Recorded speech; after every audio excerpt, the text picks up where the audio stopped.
All right, also in that Fox interview, Trump was asked why he never went after Hillary Clinton for her use of a private email server while she was Secretary of State. I'm going to take an issue with that question because let me tell you, as someone who covered it day in and day out, that matter was brought up frequently through the 2016 election. Watch.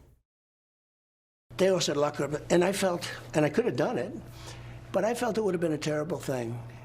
And then this happened to me. And so I may feel differently about it. Like Hillary Clinton, I didn't say lock her up, but the people would all say lock her up, lock her up. Okay, then we won. And I said pretty openly, I say, all right, come on, just relax, let's go. We got to make our country great. So he points at himself and he says, I didn't say lock her up. Yes, you did.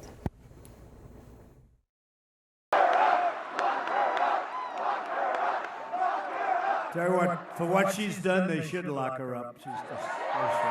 It's disgraceful. Hillary Clinton has to go to jail, okay? She has to go to jail. You should lock them up. Lock up the Bidens. Lock up Hillary. Okay, then threw the Bidens in there for good measure. So he said it. He's trying not to say it. To a certain extent, I almost want to put it into the category of nothing matters because it seems like, this is the thing we've been fighting with for so many years when Donald Trump has been on the stage. He did say it. Now he's trying to say he didn't say it. But the reality, none of this is none of it's productive. Well, a lot of things are productive. I just feel like I've seen before, you see it often with white folks convicted of white collar crimes, that the moment they get pulled into the system, all of a sudden it's biased, it's rigged, it's corrupt, I don't want to pay my taxes anymore, I can't believe I'm a part of this, and so on. And I think you're seeing playing out here on a national scale, because this is a very high profile figure, someone who has been brought into the system now saying the system's broken, rigged, corrupt, and I don't want to pay my taxes anymore. Yeah. Donald Trump has never said he doesn't want to pay his taxes. I just mean it's an argument brought by people because taxes fund prosecutors. That's all. Yeah. I don't know. He did obviously say it. They didn't lock her up, and they didn't go after her, which it's interesting. If you talk to some Republicans out there in the hinterlands, they wonder why not.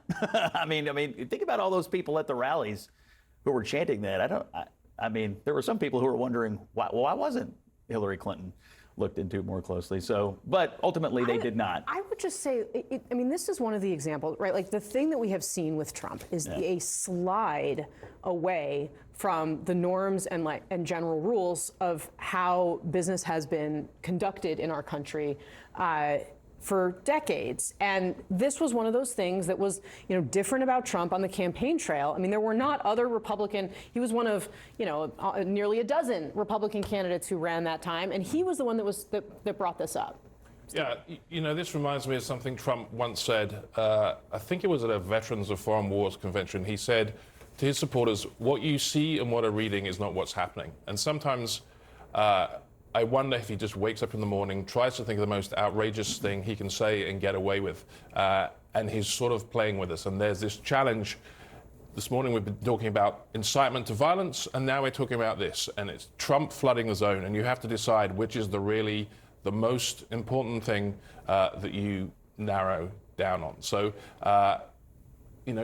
back to Maggie's point, retribution has been a driving force of Trump's life. It is a driving force of his political movement. It's not everything about his political movement. We're not talking about deplorables or anything like that, but it's undeniable that Trump has weaponized grievance, and this is another way that he does it. On who is Trump supposedly, who did he get revenge on in his first term? He said these things. I'm thinking back now, who actually felt the brunt of it? I think that the argument and the question, and so look, actually, this is a great excuse to read some Peter Baker. I always love reading Peter Baker, who's on the front page of the New York Times, right? There were people inside the first Trump administration. There was a Congress with more members of the Republican Party who were willing to stand up to him. There were people who had been in government. There were people like John Kelly, right? There were guardrails. There were people who felt like they had a duty to the country to serve, and a lot of them came in for criticism afterward, right? Paul Ryan is one of those people, but if you had private conversations with him ahead of Trump coming in, he would acknowledge he felt a responsibility to stand with the country because he understood what was going on with Trump. So things have changed now, and this is what Baker writes about, so we are now at a point where the notion that 34 felonies is not automatically disqualifying and a convicted criminal can be a viable candidate for commander-in-chief upends 2.5 centuries of assumptions about American democracy. And Mr. Trump might be returned to office. We can all acknowledge, we can all read the polls. Honestly, he's ahead right now. Baker writes, quote, if he wins, it means he will have survived 2 impeachments, 4 criminal indictments, civil judgments for sexual abuse and business fraud, and a felony conviction. Given that, it would be hard to imagine what institutional deterrence could discourage abuses or excesses. And he goes on to note, when he was president, Trump claimed the Constitution gave him the right to do whatever I want. So while I take your point about what may have happened in a previous Trump administration, there are serious questions about a second one. When I hear you read that paragraph, it makes me wonder if there are Democrats out there who think we have nominated the one guy who might lose. Donald Trump. I mean, honestly, yes, if you talk to when you hear privately that- to Democrats, certainly they will say, they will hand wring about Biden. And I would say in response to the who has he gotten retribution against, even saying in America, we should use the criminal justice system to blank. If it's anything other than prosecute the offenders like the show Law and Order says, even that threat is frightening enough. And when the former president is saying, we need to use the system to go after these people who did this to us, the mere threat is sufficient. So even if Donald Trump has not yet prosecuted anyone or gone after his. Oh, okay. You mean like when President Biden threatened retribution against the border guards who got caught up in that horse hoax? Okay, wait. No, I'm asking because I agree with you. I don't think presidents and presidential candidates should do that. But let's not pretend like there hasn't been some hint of I will use my power to calling for sanctions or prosecution against someone who's engaged in wrongdoing. Can I have a wide shot, please, guys? Because this is what we're doing. All right, sorry. All right. Because Scott, the stakes are just much higher. The stage is much higher. We are in very new territory, as outlined. All right, joining me now to discuss is Catherine Lucy. She is White House reporter for the Wall Street Journal. Catherine, good morning to you. Good morning. So these are Trump's comments about, his first comments about the prospect of a jail sentence, which of course does loom out there, especially with him expressing little remorse, which is of course something that is considered by judges in cases like this. What is your reporting around the reaction to the president's comments there? Yes, certainly the president, we're not seeing a lot of remorse. He is, they're pretty clear it seems they're going to appeal. He is talking about this being politicized. And I think we'll continue to see more comments like that from him and his supporters. We did see, I think in your interview yesterday, Casey, Lara Trump saying that supporters should make their feelings known about this process at the ballot box. So that is one message they are putting out. But certainly, Republicans are really arguing that this is going to galvanize Trump supporters. And Democrats, I think, as you saw in that interview with Adam Schiff, are worried that, what will this mean? How will people react as this process moves forward? Right. And so we do have some of our first numbers in to try to get a sense of what kind of impact this has.